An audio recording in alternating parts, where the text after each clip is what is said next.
I need release, and I need it right now.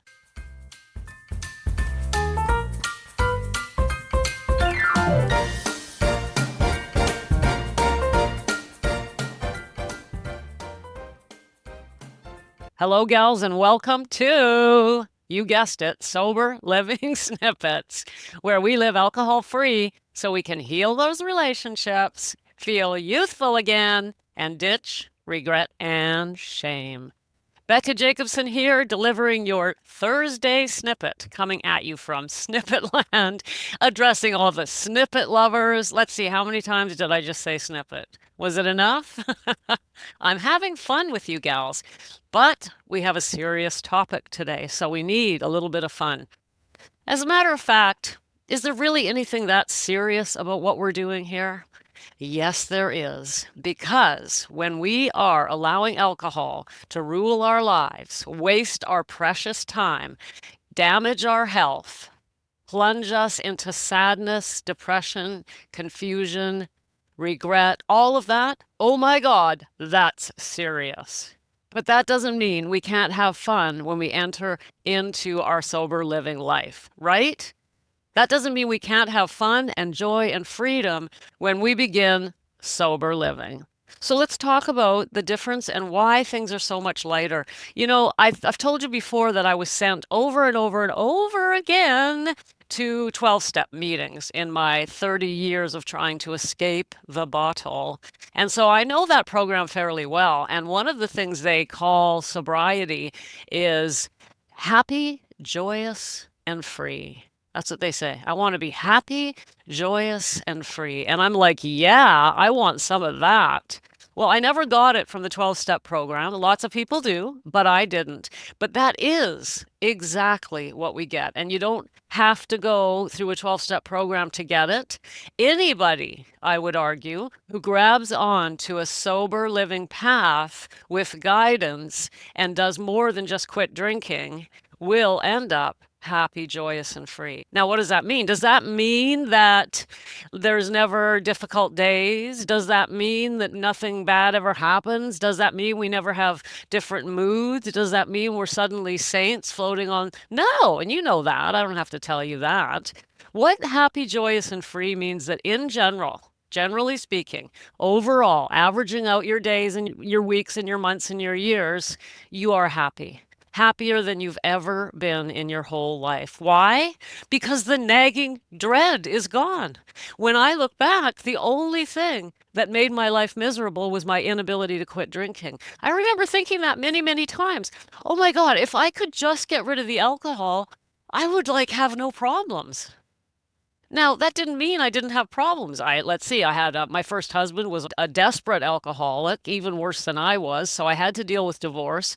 My mom got cancer and died. My dog got attacked. You know what I mean, right? There was stuff happening all throughout my life, and that would have happened regardless of the alcohol. So does that mean that I wouldn't have challenges to face? No, but I knew that I could face all of them with dignity and a sense of strength and courage if I could just give up the bottle. That's why I knew intuitively life would be very, very simple if I could just stop drinking. And I'm here to tell you today, gals, that that is true. If you intuitively know that, if you're intuitively thinking that, this is my one big problem, it's true. Because everything else is like a domino effect. When we finally put down the bottle, pick up a recovery path with guidance and with others and with love and with community and with connection, one of the key things we learn when we do that is that no matter what comes, I know how to handle it with dignity, with courage, and with integrity. Integrity. Integrity. I love the word integrity, and I had none of it all of my life because it's very difficult to be integrous when you're drinking on the sly. You're showing up, you're doing things, people think your life is one way, but it's really another. There's no integrity there. That's what gives you that horrible feeling in your gut. I'm not who they think I am. It's so difficult, so unbelievably lonely. So what is the topic of this snippet today anyway? Do we know? Well, when I turn on the microphone, my purpose, and if you've been around at all here in Snippet Land, you've heard me say that I can't be held responsible for what happens when I turn on the microphone. I have a plan. I know what I want to talk about, but sometimes that's not what I end up talking about. It's like it's out of my control, out of my hands. What you need, my dears, comes from the heart, and sometimes that's different from what my head said we were going to talk about. So, but I do think that I can get back on track. What I wanted to talk about was how we want instant gratification. Instant gratification. Sure, I want to be happy, joyous, and free, and I want it now. I want it as quickly as I get relief from a shot of vodka or a glass of red wine. So, this, I think, is one of the biggest difficulties we face. We are used to getting relaxation, relief, that sense. You know, that feeling. I don't have to tell you what that feeling is when you are craving a drink and you've worked hard all day and the moment is coming and you pour that drink. It only takes a sip or two and you can feel. You can feel it in your body, that sense of relief. Gee, I hope I'm not triggering anyone here.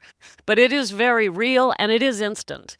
And this is one of the things that we have to learn to overcome in our sober living journey. We don't get that same sense of relief quickly when we come on the path. Well, of course we don't. We're used to getting a dopamine hit. We're used to cortisol flowing through our veins. We are addicted to that as much as we are alcohol. And so then we go looking for it in other places. We end up addicted to social media. We transfer it over to sugar. I want to feel better and I want to feel better right now. And one of the things we really have to learn on this journey is that we can be happy, joyous, and free, but to do it in integrity and not feel that cognitive dissonance that we talk about a lot here on the show. We have to be willing to grow over time and learn how to sit with discomfort, you know, that good old uncomfortable action we talk about around here. But if we're willing to sit with that, I'm here to tell you it does not take that long. You know how I get relief? I still crave instant gratification. Don't get me wrong. But I have other ways of doing it. And my favorite, and the one that works the quickest for me, and I do it all the time, I'm basically a junkie, and that is walking with my dog in the forest. I know that no matter how tired I feel, how irritated, or whatever's going on, I know that if I put on my shoes and I just start walking and I walk quickly, I breathe deeply, I walk in the forest, not in the city, I know that very quickly, within the first 10 minutes, by 20 minutes, I'm feeling way better. By half an hour, I'm happy, joyous, and free again.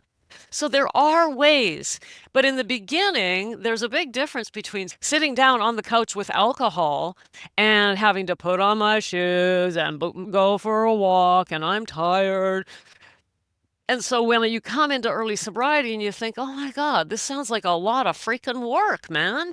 How do I just get relief? It's called, ready for it? You're not going to like it. Here's what it's called. Big girl pants.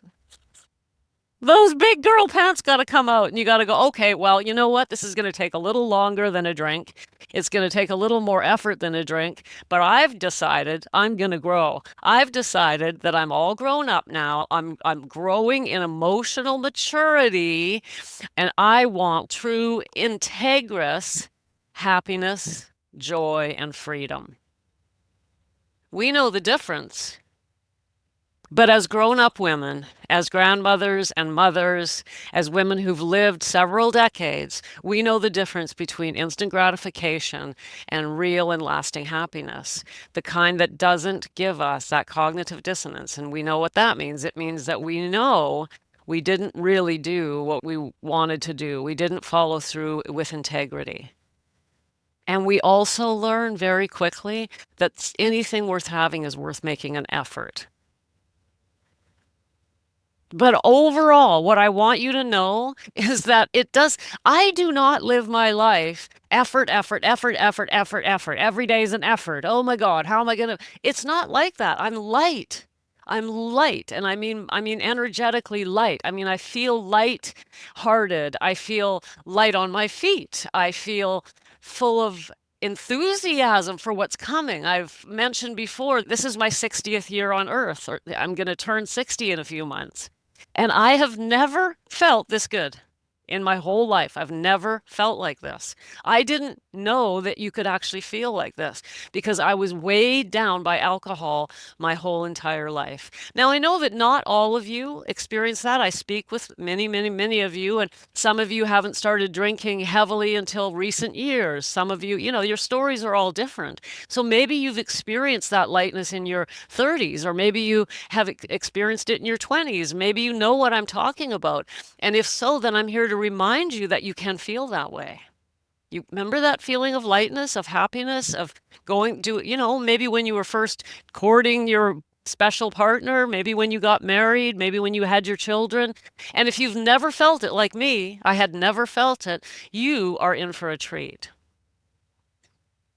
So putting down the bottle, coming over to the other side, drinking the pink Kool-Aid, so to speak, buying into the whole sober living idea is so worth it and so much joy and freedom.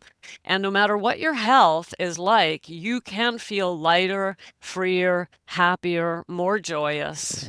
You can build whatever you want to build in this era of your life, even if it's a quiet, productive life full of health and happiness, where you get up every day and go, today, here's what I'm going to do. And it feels integrous and it doesn't feel like you're going against any of your own morals or values.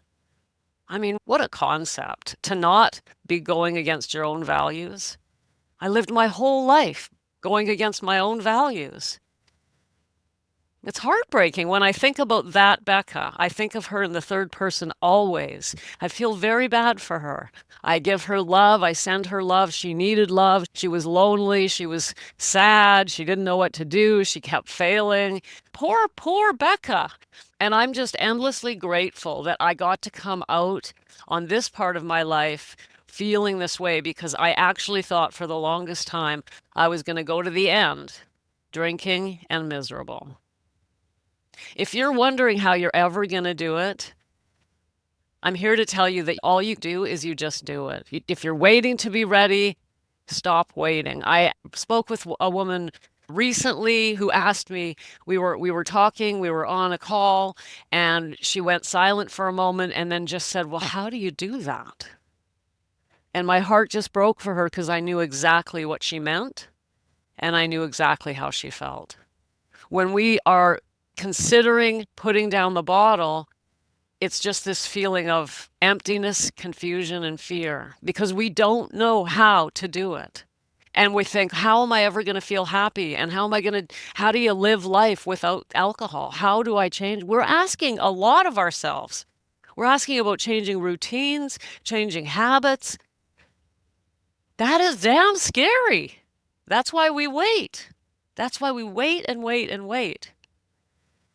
And that's why I'm here to help you feel motivated, help you think about it, help you mull it over as long as you need to. And when you're finally ready, I'll be right here waiting for you. And there is no judgment on how long you need to wait. Having said that, I also often talk about the preciousness of time and remind you that we are in a particular era of life and we're heading in one direction, aren't we? So we really do want to try and speed up the process, and that is part of my mission on earth, to help you come to that conclusion as early as possible, muster up your courage and come on over here and see what it's like and feel this feeling. I see women do it every day, and gals, you know who you are. I've seen you do it. I've seen the courageous, and I know that one woman can do it, any woman can do it. If I can do it, you can do it. Keep listening, keep feeling your heart. Ask yourself how long you want to live out of integrity with your own values, out of alignment with your own values. Take a deep breath and really think that over, gals, because it's one of those funny things where when you finally do it, you sort of smack your forehead and go, "Oh my God, why did I wait so long? That was not nearly as bad as I thought it was." Just like every fear we face, and we know about fear because we're studying Susan Jeffers' book right now, Feel the Fear and Do It Anyway. We're looking at that on Mondays, and that's the whole thing around fear. The minute we turn around and face anything, it's not there's no monster under the bed. But anyway, We still need to be ready inside our own hearts. So I'll be here waiting for you when you're ready. I'll be right here ready when you're ready. Because I love doing the snippets. I love talking to you. I love helping the women that join me. And when your time comes, I'll be here waiting to take you on over to the happy, joyous, and free other side of alcohol. Thank you for coming today, gals. I appreciate you more than you can possibly know. And if you feel today is the day, I am ready, I've had enough, all right, I'm throwing down the gauntlet, I can't take it anymore, I'm going to find out what all the fuss is about, then here's what I want you to do. I want you to be honest. How many times have you told yourself, I'll cut back, only to find yourself pouring another glass? How many times have you woken up with regret, promising yourself it was the last time? The truth is, nothing changes until you decide it's time. If what I've said today hits home and you're tired of feeling stuck in this cycle, let's talk. I offer free one-on-one calls where you can share your story, and together we'll create a personalized plan to finally break free. And because I know that taking the step is big, I offer a $100 restaurant coupon book that you can use in restaurants right in your neighborhood. Of course, I have a limited number of coupons and a limited number of calls I can take each month, so open whichever app you're streaming this podcast on.